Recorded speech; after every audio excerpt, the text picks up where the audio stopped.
I got so much motherfucking design on right now. Break it down, bring it back, make it clap. I got 3 old thoughts, new block, wear that thing. Bitches on my line, and you know. Assalamualaikum warahmatullahi wabarakatuh. Alhamdulillahirabbil alamin wa bihi nasta'in wa ala umuri dunya waddin wassalatu wassalamu ala asrofil anbiya'i wal mursalin sayyidina wa maulana Muhammadin sallallahu alaihi wasallam wa ala alihi wa sahbihi ajmain, amma ba'du. Yang saya hormati Bapak Ibu guru serta teman-teman yang dirahmati Allah Subhanahu wa taala. Segala puji bagi Allah yang telah memberikan limpahan rahmatnya kepada kita semua.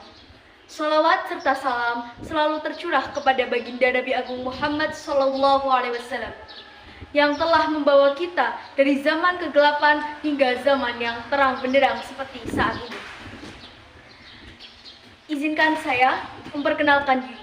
Nama saya Keishandra Eki Arika Putri dari kelas 10-4. Ingin menyampaikan kultum pada pagi hari ini yang bertemakan tentang kewajiban menuntut ilmu. Menuntut ilmu merupakan kewajiban bagi setiap muslim, baik itu yang laki-laki maupun yang perempuan. Ilmu memiliki banyak manfaat. Salah satunya adalah kita dapat menyelami anugerah-anugerah yang diberikan Allah kepada kita. Kita dapat menemukan kebahagiaan dari kita menuntut ilmu. Wajibnya menuntut ilmu terdapat pada hadis yang berbunyi, "Talabul ilmi fardhatun 'ala kulli muslim", yang artinya menuntut ilmu agama adalah kewajiban atas setiap muslim. Hadis riwayat Ibnu Majah nomor 224. Tentu kita semua mungkin tidak asing lagi dengan hadis yang saya bacakan tadi. Mungkin kita sering melafazkannya, mungkin kita sering mendengarkannya. Sebagai seorang muslim, ada baiknya kita mempelajari banyak hal.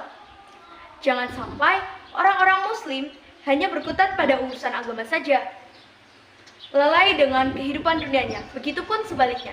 Jangan sampai kita sibuk pada dunia kita dan kita lalai kepada urusan akhirat. Itu artinya keseimbangan menjadi hal yang penting dalam menuntut ilmu. Untuk saat ini semua orang bisa belajar dan menuntut ilmu secara cepat, instan, dan mudah.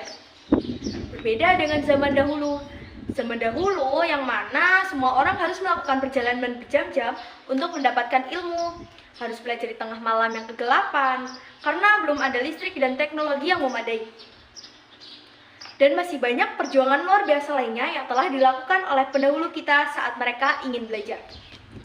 Lantas, di tengah perkembangan teknologi ini, masihkah kita akan bermalas-malasan dalam menuntut ilmu? Naudzubillah. Hadirin yang dirahmati Allah, di tengah masifnya perkembangan teknologi, ada banyak cara menuntut ilmu yang dapat kita lakukan. Jangan mengira bahwa menuntut ilmu harus mahal, harus mengeluarkan jutaan uang.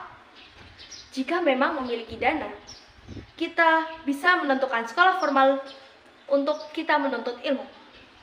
Tetapi jika dana tidak mencukupi, masih ada cara lain untuk menuntut ilmu, seperti dengan mengikuti kursus, banyak membeli buku, mencari informasi dan ilmu pengetahuan lewat internet, menentukan konten bermanfaat di berbagai media sosial, dan lainnya. Dengan hal-hal tersebut, kita sudah bisa mendapatkan banyak sekali ilmu. Asal bisa istiqomah ya. Berbagai informasi yang kita kuasai atau kita ketahui bisa juga masuk ke dalam kategori ilmu. Masya Allah. Oleh karena itu, mari kita manfaatkan waktu yang ada untuk belajar secara maksimal. Ada banyak keutamaan menuntut ilmu. Rasulullah SAW bersabda, "Barang siapa yang menempuh perjalanan untuk mencari ilmu, maka Allah menyertainya berjalan menuju surga. Sesungguhnya, para malaikat merendahkan sayap-sayap mereka karena ridho terhadap pencari ilmu. Dan sesungguhnya, orang yang berilmu dimohon ampunan oleh makhluk-makhluk penghuni langit dan bumi, bahkan oleh ikan di dalam air. Sungguh keutamaan seorang ahli ilmu dibanding dengan seorang abid atau ahli ibadah adalah seperti cahaya bulan purnama dibanding cahaya bintang-bintang. Sesungguhnya, para ulama adalah pewaris para nabi. Dan sesungguhnya, para nabi tidak mewariskan dinar atau dirham, akan tetapi mereka mewariskan ilmu. Siapa mendapatkannya akan memperoleh keberuntungan yang besar." Hadis riwayat Abu Dawud 3157. Dari hadis di atas, dapat kita petik hikmah bahwasanya orang-orang berilmu itu sangatlah istimewa. Bila kita cermati bersama, ilmu-ilmu di dunia sangatlah banyak. Bahkan dengan kemudahan yang ada, kita bisa mengakses berbagai macam ilmu melalui smartphone. Kemajuan zaman di masa kini tak lepas dari peranan ilmu pengetahuan. Dan percayalah, ilmu juga mempunyai peranan besar untuk mencapai sebuah kesuksesan maupun cita-cita yang diinginkan. Tidak lepas dari peranan ilmu pengetahuan. Dan percayalah, ilmu juga mempunyai peranan besar untuk mencapai sebuah kesuksesan maupun cita-cita yang kita inginkan. Maka dari itu, kita harus rajin dalam menuntut ilmu. Karena tidak ada batas usia dalam kita menuntut ilmu. Meski demikian, tetaplah ilmu agama menjadi prioritas. Ilmu agama adalah fondasi bagi seorang muslim untuk menguatkan iman dan meningkatkan ketakwaan kepada Allah Subhanahu wa Ta'ala. Yang penting, niatnya semata ialah sebagai jalan atau ikhtiar kita dalam rangka meningkatkan ketakwaan kepada Allah Subhanahu wa Ta'ala. Ilmu yang dimaksud dalam Islam tidak terbatas pada ilmu agama saja, bisa juga pengetahuan umum seperti sains, budaya, dan teknologi. Seperti firman Allah Subhanahu wa Ta'ala berikut ini. A'udzu billahi minasy syaithanir rajim. Bismillahirrahmanirrahim. Ya ayyuhalladzina amanu idza qila lakum tafassahu fil majalisi fafsahu yafsahillahu lakum wa idza qila ansuzu fansuzu yarfa'illahu alladhina amanu minkum walladzina utul 'ilma darajat wallahu bima ya'maluna khabir. Yang artinya, hai orang-orang beriman, apabila dikatakan kepadamu, berlapang-lapanglah dalam majelis, maka lapangkanlah, niscaya Allah akan memberi kelapangan untukmu. Dan apabila dikatakan, berdirilah kamu, maka berdirilah, niscaya Allah akan meninggikan orang-orang yang beriman di antaramu.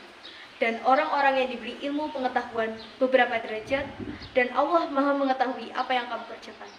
Quran Surat Al-Mujadalah ayat 11. Menurut Imam Syafi'i, bekal mencari ilmu ada 6. Yang pertama, cerdas. Artinya, kemampuan untuk menangkap ilmu bukan berarti IQ harus tinggi, walaupun dalam mencari ilmu, IQ yang tinggi sangat menentukan sekali. Selagi akalnya mampu menangkap ilmu, maka ia berarti sudah memiliki bekal yang pertama. Berbeda dengan orang gila yang memang akalnya sudah tidak bisa menerima ilmu, maka sulitlah mereka dalam meraih ilmu. Yang kedua ada semangat. Artinya, bersungguh-sungguh dan tekun dalam mencari ilmu. Sebab, tanpa kesemangatan, ketekunan ilmu tidak dapat didapatkan. Mau sepintar apapun orang, jika dia malas dan tidak semangat dalam belajar, maka tidak akan berhasil dalam menuntut ilmu. Yang ketiga, sabar. Artinya, tabah dalam menghadapi ujian dan cobaan dalam mencari ilmu. Menuntut ilmu adalah sebuah pelajaran yang penuh dengan onak dan duri.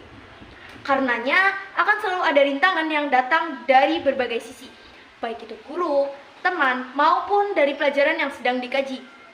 Selain itu, termasuk dari kesabaran adalah dengan sabar dari godaan dunia yang menghibur. Yang keempat, ada biaya. Orang yang menuntut ilmu juga memerlukan bekal sebagai biaya. Hanya saja, yang dimaksud biaya di sini bukan berarti memiliki sekepok uang. Biaya yang dimaksud adalah mencakup kebutuhan kita, makan, minum, sandang, dan papan secukupnya, dan biaya tempat di mana kita menimba ilmu. 5. Petunjuk guru. Artinya, orang yang menuntut ilmu harus memiliki guru, sebab gurulah yang nanti akan menjadi penjelas dan pembimbing ilmu yang sedang dikaji. Dengan adanya guru, kita bisa meminimalisir kesalahan dari ilmu yang sedang dipelajari. Yang keenam, panjangnya waktu. Artinya adalah menuntut ilmu membutuhkan waktu yang amat panjang. Menuntut ilmu harus memiliki target, karena tanpa target menuntut ilmu akan hampa dan malas kita dalam belajar. Setelah kita menggapai apa yang kita targetkan pun tak lantas berhenti, karena semakin banyak ilmu yang kita pahami, maka akan lebih banyak ilmu yang belum dipahami. Itu artinya tidak ada kata berhenti belajar selama kita masih hidup. Mari, kuatkan hati, Mari kita tetap diri dan mari pula kita jangan bosan-bosannya menuntut ilmu. Selagi kita menuntut ilmu dalam belajar, sebenarnya di saat itu pula kita sedang berjihad di jalan Allah.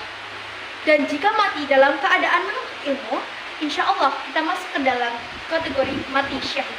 Demikianlah hukum singkat pada pagi hari ini. Semoga apa yang saya sampaikan bermanfaat bagi semuanya. Bapak, Ibu guru, serta teman-teman yang dirahmati oleh Allah, cukup sekian yang bisa saya sampaikan. Kurang lebihnya mohon maaf. Wabillahi taufiq wal hidayah. Wassalamualaikum